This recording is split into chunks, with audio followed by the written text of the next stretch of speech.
Guys, आप लोग कैसे हो? And welcome back to a new episode of PNG diaries. और आज हम लोग जाने वाले हैं गुरुद्वारे।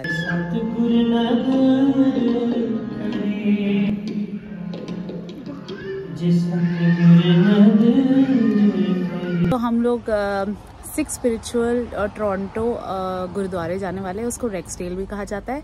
ये गुरुद्वारे यहाँ से करीबन 15 मिनट्स की दूरी पे है। तो चलो चलते हैं।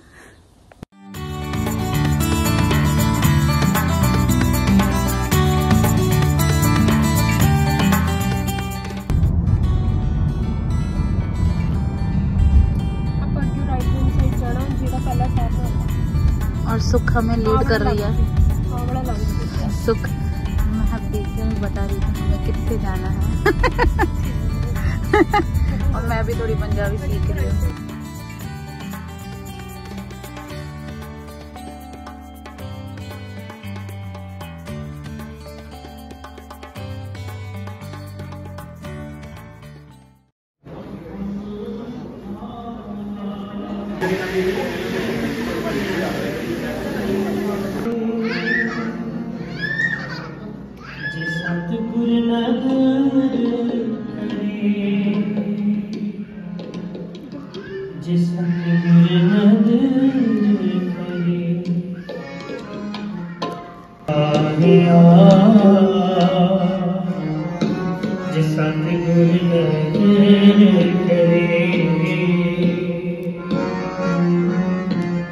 लख खुशियाँ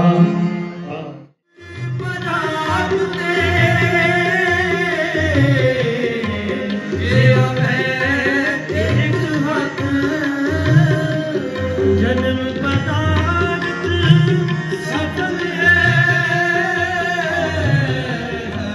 सच्चा शब्द लगा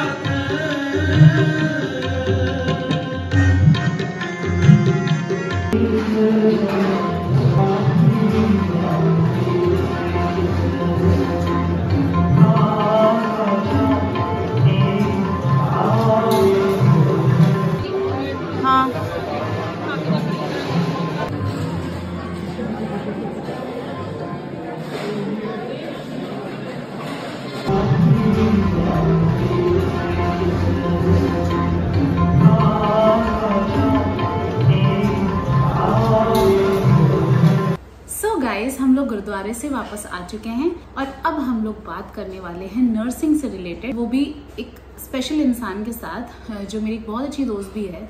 तो उसने नर्सिंग का कोर्स यहाँ से किया था, तो उसी से रिलेटेड हम बात करेंगे उससे और जानेंगे कि कैसे हम एक नर्सिंग का प्रोफेशन यहाँ पे चुन सकते हैं और उससे रिलेटेड इम्पोर्टेंट डिटेल्स। सो वही सब जानने के लिए बने रहे। वो ऐसा होता है कि नर्सेस बैठी रहती है और डॉक्टर खड़ी रहती है समटाइम। सो गाइस, जिसके बारे में मैं बात कर रही थी, सुखजीत, जो मेरी बहुत अच्छी दोस्त है, वो ये है। तो आइए हम जानते हैं इन्हीं से इनके बारे में थोड़ा और थोड़ा नर्सिंग के बारे में भी। So over to you. Hello guys, my name is Sukhjeet Kaur Pular and अभी मैं आप सबको बताऊंगी कि मेरा नर्सिंग का सफ़र कैसा रहा। आज तक यहाँ कनाडा में मैंने जो कोर्सेज किए हैं और इंडिया में मैंने जो स्टडी डन की है वो कैसी थी। तो सुखजीत, आप थोड़ा बताना चाहेंगी कि आपने बैक होम इंडिया में क्या किया था? जैसे कौन सी क्वालिफिकेशन थी आपकी, कहाँ काम किया, कितने साल? तो okay, so first of all मैंने इंडिया में डन की थी अपनी +2 और उसके बाद मैंने GNM स्टाफ नर्सिंग का डिप्लोमा किया था, जिसे बोलते हैं हम जनरल नर्सिंग मिडवाइफ। सो उसके आगे मैंने की थी बैचलर साइंस की 2 साल की डिग्री। मैंने रिसेंट डन किया है। मैंने सबसे पहले किया था नर्सिंग लीडरशिप एंड मैनेजमेंट, उसके बाद मैंने किया है क्रॉनिक डिसीज मैनेजमेंट। वो भी सेम ही था, उसमें भी 2 ही इसके थे सेमेस्टर और मेरा इनटेक था सितंबर 2021। सो मैंने तब से शुरू किया था और अब मैंने दिसंबर 2022 में मेरे दोनों कोर्सेज डन हो गए हैं विद इन 16 मंथ्स। सो आगे का मेरा फ्यूचर प्लान ये है कि मैं यहाँ पे NNES क्लियर करूँगी खुद का और उसके बाद आगे कंटिन्यू करूँगी अपना RN और RPN, जिसकी भी मुझे एलिजिबिलिटी मिलती है, जिसके बारे में हम फर्दर डिस्कस करेंगे डिटेल में। सुखजीत, जैसे आपने बताया कि आपने एक 2 कोर्सेज किए यहाँ पे कनाडा में, तो आप थोड़ा सा, जैसे कई लोग जानना चाहते होंगे, कई व्यूअर जो है, जो लोग नर्सिंग शायद इंडिया में कर रहे हैं, तो उन लोग को थोड़ा सा लाइक कॉस्ट कितना होता है कोर्स यहाँ पे कनाडा में जो नर्सिंग कोर्सेज होते हैं, तो बेसिकली ऑन एन एवरेज उसका रेट मतलब कितना कॉस्ट रहता है? जो कोर्सेज होते हैं इनका वेरी करता है कॉलेज टू कॉलेज। कि मेरा जो फर्स्ट कोर्स था उसमें नर्सिंग लीडरशिप एंड मैनेजमेंट था, उसका मेरा टोटल फीस अमाउंट जो था वो $15,000 से लेकर $16,000 के बीच में वो डन हो गया था मेरा पूरे साल का। तो उसके आगे का जो था, जो मेरा क्रॉनिक डिसीज मैनेजमेंट था, वो लिटिल बिट इससे एक्सपेंसिव था, क्योंकि उसमें हमारा प्रैक्टिकल इंक्लूड होता है, उसमें सिमुलेशन क्लासेस होती हैं, तो उसका बेसिकली जाता है अमाउंट 16 से 17 और 18,000। टोटल कोर्सेज होते हैं ना ब्रिजिंग, वो सबका 15,000 से लेकर 18,000 तक ही जाता है, इससे ऊपर नहीं जाता किसी भी कॉलेज का। जैसे नायगरा कॉलेज अच्छा है, सैनिका अच्छा है। सुखजीत, आप बता रहे थे कि आप जैसे अब आपका भी ब्रिजिंग कोर्स कंप्लीट हो चुका है, तो आप NNS करोगे एंड RPN और RN के बारे में आप कुछ बता रहे थे, तो आप थोड़ा सा बता सकते हो कि लाइक डिफरेंस क्या है RPN और RN में, डिफरेंस क्या है लाइक, क्योंकि ये कॉन्सेप्ट जो है ये इंडिया में नहीं है, तो लाइक आप थोड़ा बताओगे कि लाइक क्या है RPN RN क्या है और इनका डिफरेंस क्या है? तो सबसे पहले मैं आपको बताऊंगी कि RPN और RN होता क्या है। जो RPN होता है उसका मतलब होता है रजिस्टर्ड प्रैक्टिकल नर्स, और जो RN होता है वो होती है रजिस्टर्ड नर्स, जो सीनियर होती है RPN से। जो रजिस्टर्ड प्रैक्टिकल नर्स होती है वो ऐसा होता है जैसे हम इंडिया में स्टाफ नर्सेज होती हैं, पूरी केयर प्रोवाइड करती हैं पेशेंट को, मेडिकेशंस करती हैं, उसमें भी सेम प्रोसीजर होती है, बस RN उनको सुपरवाइज करती है। अगर नई अवेलेबिलिटी है तो वो करती भी है, RN भी करती है ये काम। और इसमें ऐसा होता है कि जो रिस्पॉन्सिबिलिटीज लेनी होती है वो RN की ज़्यादा होती है RPN से। उनकी रिस्पॉन्सिबिलिटी ऐसी होती है कि अगर RPN ने कोई प्रोसीजर किया है तो RN उसको पूरा ऑब्जर्व करती है, उसको पूरा इंस्पेक्शन होती है उसके रिगार्डिंग कि क्या उसने किया है, क्या नहीं किया, क्या इम्प्लीमेंट किया है पेशेंट के ऊपर, और उसका क्या साइड इफेक्ट होता है, वो पूरा RN के ऊपर ही होता है। कि हाँ, अगर RPN की कोई गलती भी होती है तो RN उसको होने से पहले ही ऑब्जर्व करती है और उसको डील करती है कि ऐसा नहीं होना चाहिए। और RPN जो है वो प्रैक्टिकल ज़्यादा करती है RN से। तो इन दोनों की जो वैलिडेशन होती है हमें वो CNO देता है यहाँ कनाडा में। वो एक ऑर्गेनाइजेशन होती है नर्सिंग फील्ड में, जिसके अलावा हमें कहीं से भी हमारा लाइसेंस हम अप्लाई नहीं कर सकते, उससे भी पहले हमें NNS के प्रोसेस से गुजरना पड़ता है। तो आप थोड़ा बताओगे लाइक कितना सैलरी कितना मिल जाता होगा RPN और RN में? तो इसमें जो पे रेट होता है वो कनाडा के हिसाब से तो RPN का ऐसा है कि पर आवर 25-30 से अब भी जाता है। अब तो 35 से शुरुआत होती है उसकी, तो वो 45 तक जाता है। जो RN है उसका ज़्यादा है, वो 45 से 65 तक जाता है रेट।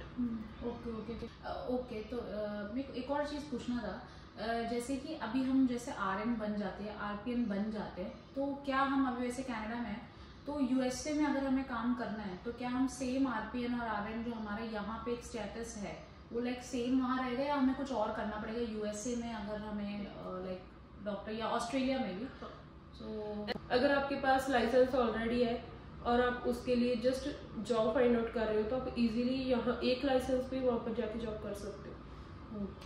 इसके लिए कुछ जब NNS दे देता है ना परमिशन हमें RN और RPN की, तो इट मीन्स आप अमेरिका, ऑस्ट्रेलिया और कनाडा कहीं पे भी जॉब कर सकते हो। लाइसेंस बेसिकली ये बात है कि वो आपके काम आएगा। मुझे एक चीज़ पूछनी थी, जैसे आपने इंडिया में भी आपने नर्सिंग का कोर्स किया है और आपने कनाडा में भी आपने 2 नर्सिंग के कोर्सेज किए हैं, तो आपको मेन जैसे कई डिफ़िकल्टी लेवल हो गया, या तो टीचर्स जो मिले थे, तो वो क्या फ़र्क आपको लगा इंडिया में और कनाडा में? बेसिकली मेरे को इंडिया की स्टडी में और कनाडा की स्टडी में ये डिफरेंस लगा कि कनाडा की जो स्टडी है ना वो इजी है little bit rather than India. क्योंकि जो इंडिया में स्टडी हम करते थे उसमें हमारे बहुत सारे सब्जेक्ट्स होते थे जिनकी वजह से हमें पूरा डे जो है वो कॉलेज में स्पेंड होता था, और फिर घर पे आने के बाद तो होल नाइट मेरे को समटाइम जागना ही पड़ता था स्टडी डन करने के लिए, क्योंकि एक दिन का वो क्राइटेरिया कंप्लीट नहीं हो पाता था। यहाँ पर ऐसा नहीं था। यहाँ पर ऐसा होता है कि आपको एक चीज दे दी गई है, जैसे 4-5 सब्जेक्ट यहाँ पर भी होते थे, वहाँ पर इससे दुगने होते थे। हाँ, बैचलर साइंस में इससे ज़्यादा ही होते थे, मेरे ऑलमोस्ट 9 से 10 होते थे। तो डील कर पाना मुश्किल होता था, लेकिन हम करते थे। और टीचर्स आपको लाइक जब तो हम लोग थोड़ा मतलब लाइक थोड़ा असाइनमेंट का बहुत प्रोफेसर फ्रेंडली होते थे। उन्होंने एक बात, जैसे हमारे इंडिया में मोस्टली एक डिफरेंस बिग ये था, टीचर मोस्टली बोल देती है कि हाँ हम आपके लिए अवेलेबल है, चाहे आप 100 टाइम्स पूछो, लेकिन 2 से 3 बार पूछने के बाद वो बॉदर हो जाते थे। यहाँ पर ऐसा नहीं है, यहाँ पर प्रोफेसर अगर बोलते हैं तो फिर वो अवेलेबल भी रहते हैं, पर चाहे आप उनको रात को 1 बजे ईमेल कर दो, वो उन पर डिपेंड है कि वो आपको अगले दिन नेक्स्ट टाइम वो आपको रिप्लाई करेंगे।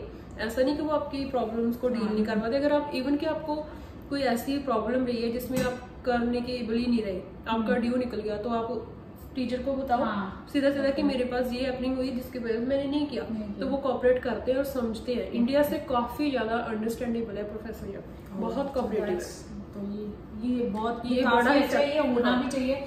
जब हम कोई कोर्स करते हैं तो स्पेशली इतना पैसा देके हम जब कोई कोर्स कर रहे हैं तो टीचर्स अच्छी मिल जाए और सीखने को इतना कुछ मिले तो फिर और क्या चाहिए। और एग्जाम का सिस्टम कैसा था इंडिया में और इसमें डिफरेंस कुछ? यहाँ पर ऐसा होता है कि आपको बेसिकली असाइनमेंट्स मिलती है, क्विजेस मिलते हैं और साथ स्टेप बाय स्टेप वो आपका कवर होता रहता है सिस्टम। जो एक बार डन हो गया आपको क्लियर होता है वो कितने % है।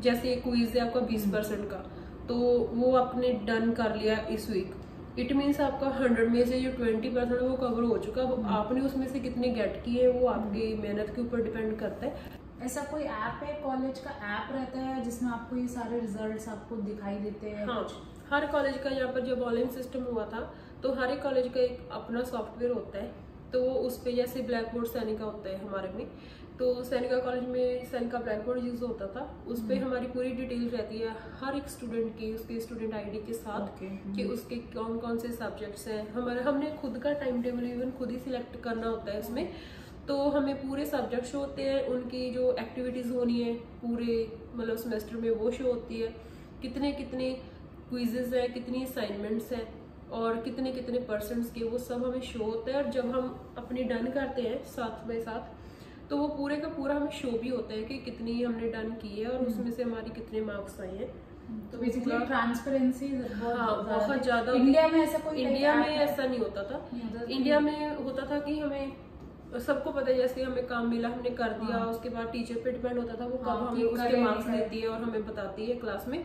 लेकिन यहाँ पर तो ऐसे होता है कि हाँ आपने वीकली आपको कंटेंट मिला, आपने डन किया और नेक्स्ट वीक आपकी मार्किंग हुई तो आपको शो हो रहा है कि आपको कितने मार्क्स मिले। ऐसा कोई भी मोमेंट आया आपको, लाइक कौन से ऐसे चैलेंजेस थे जब कोर्स कर रहे थे, तो वो कौन सा एक जैसे बहुत ही कठिन, शायद कोई आपको टफ चैलेंज आपको फेस करना पड़ा?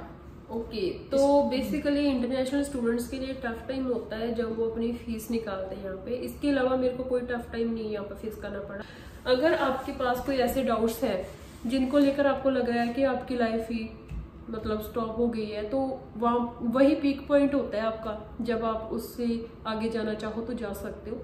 वहां पर गिव अप नहीं करना, आगे चलना है। और आगे का बहुत कुछ होता है जो हमें पता नहीं होता लेकिन हम कर सकते हैं। So always be positive, stay happy and be healthy.